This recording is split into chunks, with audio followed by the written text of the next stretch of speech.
जिसे ये कहा जा रहा है कि वो भूमि अयोध्या की राम जन्मभूमि है, मैं मोदी को, आरएसएस को और भाजपा को चुनौती देकर कहता हूं कि आप हमें बताओ कि अयोध्या शब्द उस भूखंड का नाम था, ऐसा कोई डॉक्यूमेंट्री एविडेंस दिखा सकते हो? ब्राह्मणों ने मुसलमानों को निमंत्रण दिया, आओ इसको डिस्ट्रॉय करो, हम आपको साथ देते हैं। तो मुसलमानों को ब्राह्मणों ने मदद की और ब्राह्मणों की मदद से मुसलमानों ने डिस्ट्रॉय किया मस्जिद। तो पहले से वो भूमि राम जन्मभूमि नहीं है, वो साकेत है। रिकॉर्ड में उस भूखंड का नाम ब्राह्मण भी कहते हैं, ब्राह्मणों के लिटरेचर में, पुराणों में उस भूमि का नाम साकेत है। चुनाव आयोग खुदा है।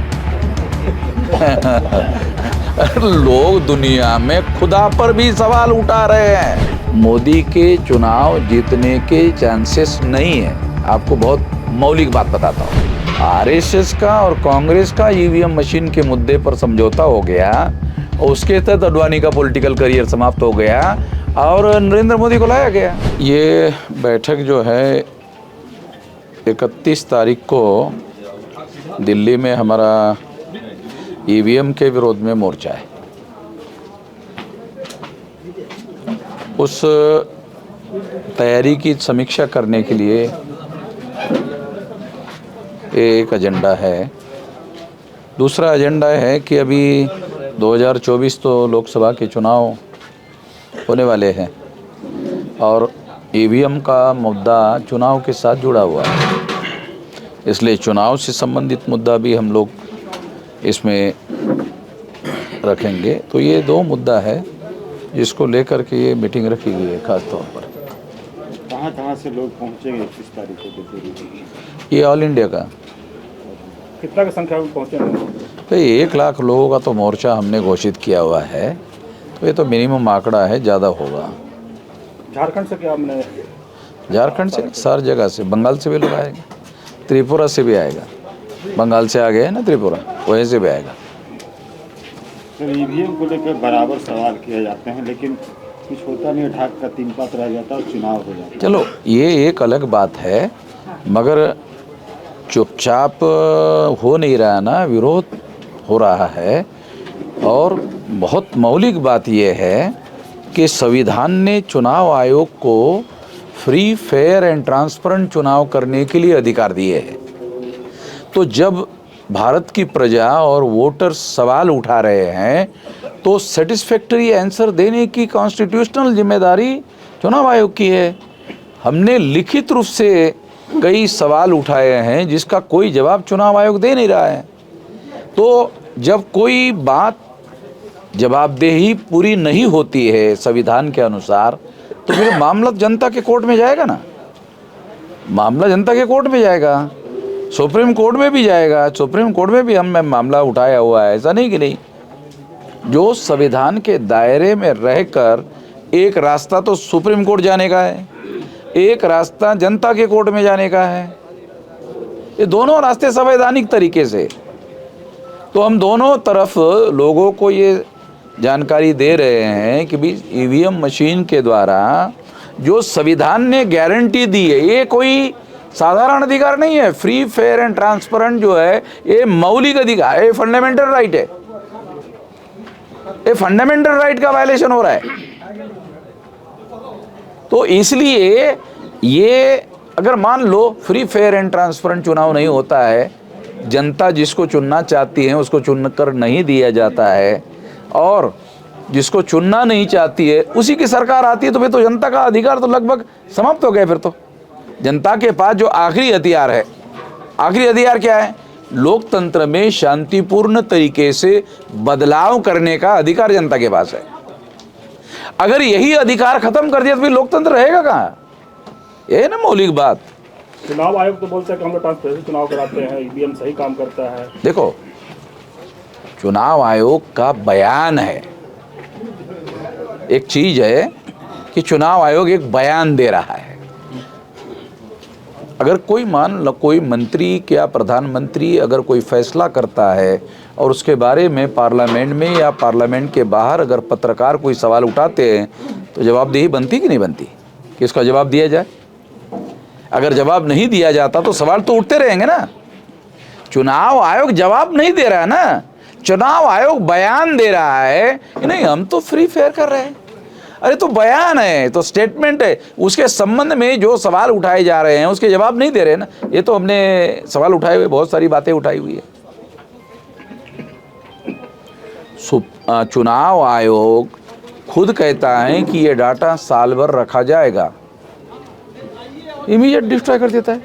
क्यों? क्योंकि वो डाटा एविडेंस है किस चीज का? वो जो घोटाला हुआ उस घोटाले का।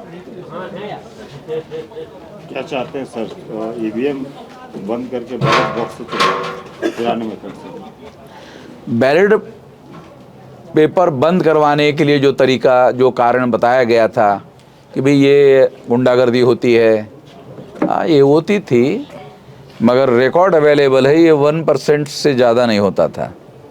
वो अडवाणी जी ने बयान दिया कि इससे ये तो सट्टल में हो रहा है। ये अडवाणी जी का बयान था। हाँ, अडवाणी जी का पॉलिटिकल करियर जो चौपट हो गया, वो चौपट होने का एक बहुत बड़ा कारण ये बयान है। तो अडवाणी कोई छोटा मोटा आदमी थोड़ी था। आरएसएस का और कांग्रेस का ईवीएम मशीन के मुद्दे पर समझौता हो गया और उसके तहत अडवाणी का पॉलिटिकल करियर समाप्त हो गया और नरेंद्र मोदी को लाया गया। तो ईवीएम से चुनाव होगा तो कैसे उसको देखेंगे? चुनाव आयोग पर आप लोग क्या कुछ प्रतिक्रिया देंगे? देखो 31 तारीख को तो लाखों लोगों का मोर्चा हम लेकर जा रहे हैं और मोदी जी ने 144 लगा दिया दिल्ली में। हम कहते हैं कि चुनाव आयोग ऑटोनॉमस बॉडी है, ये भारत सरकार का डिपार्टमेंट नहीं है। तो हमारे रैली को रोकने के लिए 144 आपने लगा दिया। आप चुनाव आयोग का प्रोटेक्शन करने के लिए मैदान में क्यों उतरे? चुनाव आयोग को देखने दो ना। चुनाव आयोग ऑटोनॉमस बॉडी है, चुनाव आयोग स्वायत्त संस्था है। उसके लिए मोदी प्रोटेक्शन करने के लिए मैदान में क्यों उतरे? मोदी का कोई डिपार्टमेंट है क्या चुनाव आयोग? चुनाव आयोग मोदी का डिपार्टमेंट नहीं है। जैसे तमाम डिपार्टमेंट है उस तरह से चुनाव आयोग कोई मोदी का डिपार्टमेंट थोड़ी है। फिर उसके प्रोटेक्शन में क्यों आ रहा है?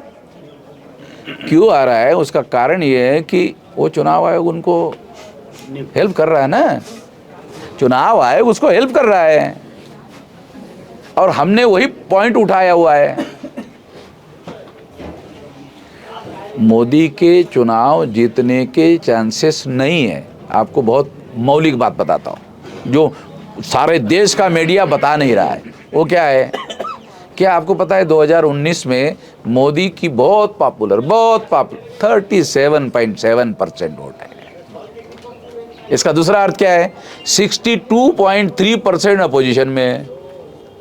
फिर आप सवाल कर सकते हो अरे फिर मोदी कैसे चुनकर आ गया? हाँ, ये तो एक सवाल है। अगर 37.7% ही वोट मोदी के पास है और अपोजिशन पार्टी के पास 62.3% है, तो पहला कारण आपको बताता हूं कि अपोजिशन पार्टी के लोग डिवाइडेड है 19 में। 2024 में यूनाइटेड है। जो इंडिया गठबंधन बना वो डिवाइडेड था, वो था ही नहीं। इंडिया गठबंधन तो अभी बना ना। वो इंडिया गठबंधन डिवाइडेड था, डिवाइडेड चुनाव हुआ तो वोट ऑफ परसेंटेज डिवाइड हुआ। डिवाइड होने की वजह से मोदी 37.7% वोटों से चुनाव जीता। अब की बार सारा का सारा यूनाइटेड हो गया। तो सारा का सारा यूनाइटेड होने के बावजूद भी, यूनाइटेड होने की वजह से नरेंद्र मोदी ने ये अयोध्या में राम मंदिर अभी बना ही नहीं है, अधूरा है। चारों शंकराचार्य बोले कि अशुभ लक्षण है, अधूरा मंदिर आधा बनने के बन रहा है, आधा ही पूरा नहीं हुआ और अब उद्घाटन कर रहे। अरे आधे का थोड़ी ना उद्घाटन होता है। एक भी शंकराचार्य हाजिर नहीं है। शंकराचार्य तो ब्राह्मणों का सबसे बड़ा ना उस्ताद धर्माचार्य है। उसके ऊपर कोई उस्ताद धर्माचार्य है? कोई नहीं है, वो एक भी हाजिर नहीं है। राष्ट्रीय पिछड़ा वर्ग मोर्चा आज के दिन को काला दिवस पूरे देश में घोषित किया है और आपने उसका समर्थन किया है। ये देखो, उसका कारण ये है कि जिसे ये कहा जा रहा है कि वो भूमि अयोध्या की राम जन्मभूमि है, मैं मोदी को, आरएसएस को और भाजपा को चुनौती देकर कहता हूं कि आप हमें बताओ कि अयोध्या शब्द उस भूखंड का नाम था, ऐसा कोई डॉक्यूमेंट्री एविडेंस दिखा सकते हो? मगर उस भूखंड का नाम बुद्ध भूमि है, उसका रिकॉर्ड है। बुद्ध ने वहां 16 साल निवास किया। 3000 भिक्षुओं का ट्रेनिंग सेंटर वो था, 3000 भिक्षुओं का। ब्राह्मणों ने मुसलमानों को निमंत्रण दिया, आओ इसको डिस्ट्रॉय करो, हम आपको साथ देते हैं। तो मुसलमानों को ब्राह्मणों ने मदद की और ब्राह्मणों की मदद से मुसलमानों ने डिस्ट्रॉय किया, मस्जिद बनाई। अभी तो सुनिए, अधूरी बात है ना, यही तो हमारे लोगों की जानकारी है नहीं, कुछ डिस्ट्रॉय कर दिया और वहां पर वो मस्जिद बनाए। ब्राह्मणों को मालूम था, तो पहले से वो भूमि राम जन्मभूमि नहीं है, वो साकेत है। रिकॉर्ड में उस भूखंड का नाम ब्राह्मण भी कहते हैं, ब्राह्मणों के लिटरेचर में, पुराणों में उस भूमि का नाम साकेत है, अयोध्या नहीं। अयोध्या शब्द कहाँ है? भारत के इतिहास में पहली बार अयोध्या शब्द आया कहाँ? रामायण में। रामायण में अयोध्या शब्द है। जमीन पर कई प्रचार में भांडारकर ब्राह्मणों का महापंडित हुआ है महाराष्ट्र में। वो क्या कहता है? 14वीं शताब्दी तक राम नाम का कोई भी कल्ट ही वजूद में नहीं था। तो ब्राह्मण है भाई, हम तो है नहीं, वो तो ब्राह्मण है। भांडारकर वो महापंडित माना जाता है। वो कहता है 14वीं शताब्दी तक, 11वीं शताब्दी तक वहां का रिकॉर्ड ऐसा कहता है राम मंदिर का कोई एग्जिस्टेंस ही नहीं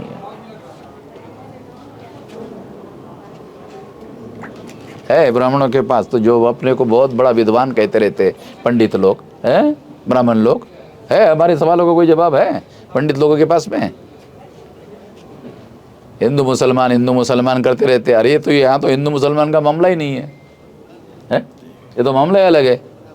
बौद्धों का कहना है कि कुबेर टीला और सुमेर टीला वो बौद्ध स्तूप है और वो बौद्धों का है। लेकिन न्यायालय ने जो निर्णय दिया उसमें बौद्धों को वो पार्टी स्वीकार नहीं किया और आस्था के आधार पे फैसला दिया, निर्णय दिया और वो 5 जजों को भी आमंत्रित किया गया है इस संदर्भ में। बराबर है। वो जजों को आमंत्रित नहीं करेंगे तो वो सारे रिटायर्ड हो गए ना, अभी जज थोड़ी है। तो और संभवतः सारे ब्राह्मण है। अब वो आएंगे कि नहीं आएंगे इसकी कोई खबर आई नहीं है, निमंत्रण की खबर जरूर आई है।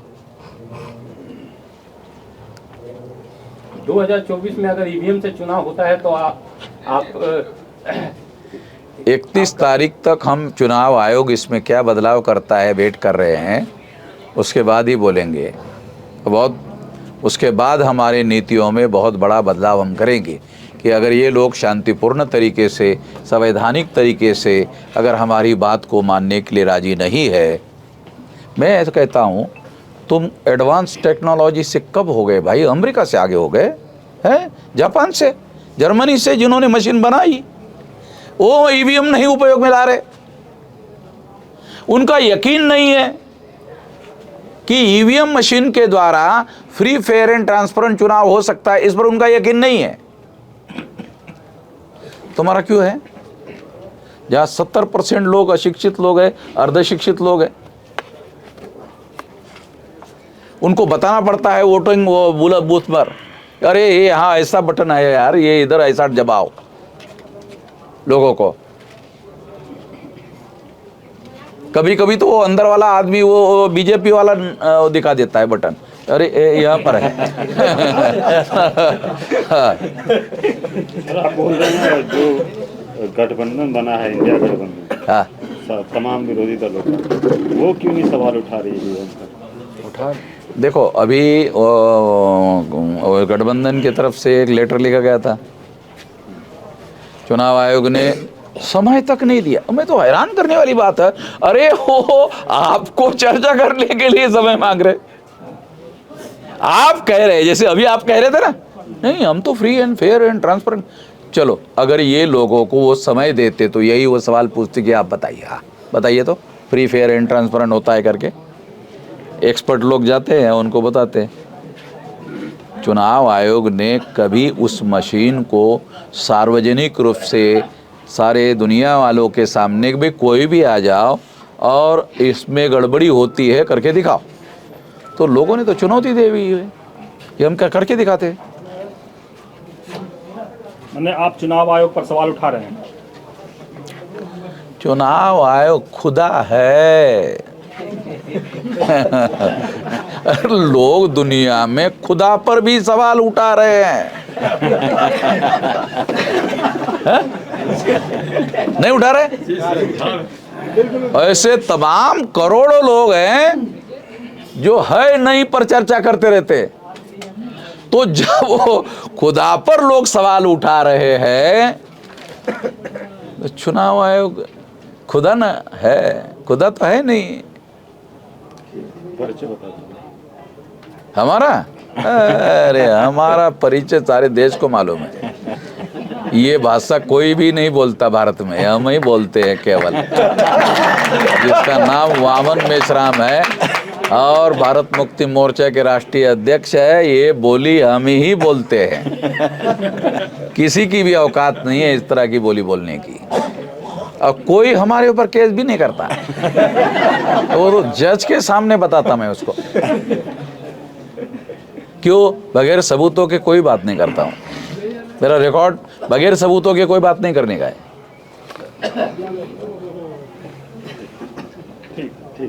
बगैर लॉजिक के, बगैर तथ्य के, बगैर सबूत के मैं कभी कोई बात नहीं करता। Introducing Himalayan International Residential School, nurtured in a lush green 120-acre campus between Siliguri and Jalpaiguri town. Unlock your academic potential and exceed your expectations with our innovative curriculum and exceptional faculty. Discover your passion and unleash your energy with our diverse range of sports, games and co-curricular activities. Experience a home away from home at a welcoming and secure boarding facility. Awarded as one of the best co-ed boarding school in West Bengal. Choose Himalayan International Residential School.